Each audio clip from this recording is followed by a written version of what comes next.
Hi guys, the topic of my speech is technological shock.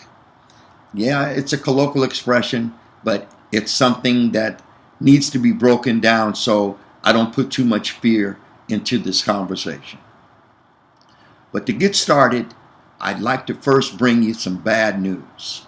And the bad news is McKinsey and Company, who've been making quantitative and qualitative predictions using serious mathematics and a lot of good statistics, say that 800 million jobs will be replaced by artificial intelligence by 2025. And a perfect example of what I'm trying to explain here starts with General Motors about 2.5 weeks ago. General Motors replaced, not laid away. They say that these workers were laid off. I grew up in southern Ohio where one of those plants in Lordstown, Ohio was closed down. 100 miles from where I grew up in Steubenville, Ohio, near West Virginia. I'm 18 miles from Wheeling, West Virginia, but this plant closed down. And this plant had been manufacturing cars and harnesses for cars at another plant called Packard Electric since 1971. Just imagine, you're a worker for General Motors. You're paying your mortgage. You're paying your kids to go through school, like where we're at post-university. And they tell you that your job is gone. Let me show you something. In this chart, which I'm sure is going to be a little difficult to see, but I'm going to try to put it in the screen here because the writing is backwards. So I'm going to read it to you. And it says annual VC investment in artificial intelligence startups. Starting in 1995, you see down here at nothing, and it slowly increased. Somebody got nervous, and then all of a sudden, we have this big jump by 2015, 3 years ago.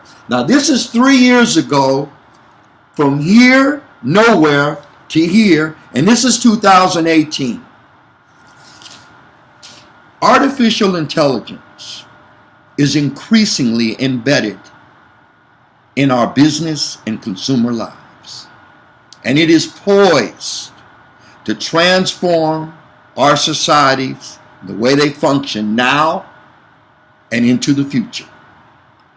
The problem is, we as college students, the future, we're not, most of us, prepared to make the change that's already changing in the world we live.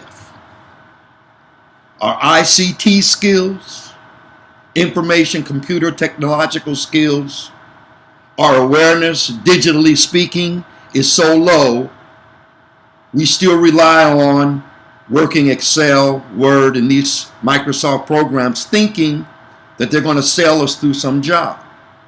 Well, what happened in Lordstown, Ohio, and these General Motors plants that they closed down, is there are people who kept their jobs. There are people called computer specialists, engineers, and software developers. Now, I'm not saying that everybody's got to be a software developer or, like myself, be a data science major. That's not what this speech is about. Moreover, traditional roles such as business analysts, salespeople, healthcare workers, human resource workers, these positions are now being augmented by artificial intelligence. Frontline staff, it's mandatory now that they work with machines. It's called ML, machine learning. Executives and managers, it is more than necessary that they need to work with machines in strategic decision-making, problem-solving roles. Now that's the bad news. The good news is that post-university, to ensure its curriculums, has invited every one of us into their catalog of courses.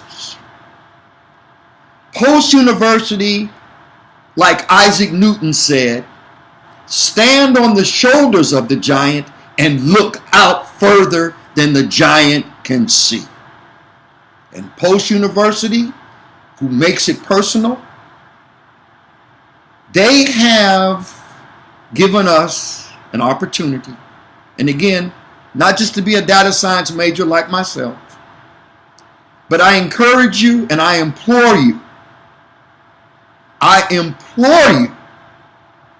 to look into the curriculum in regards to subjects related to becoming more digitally aware.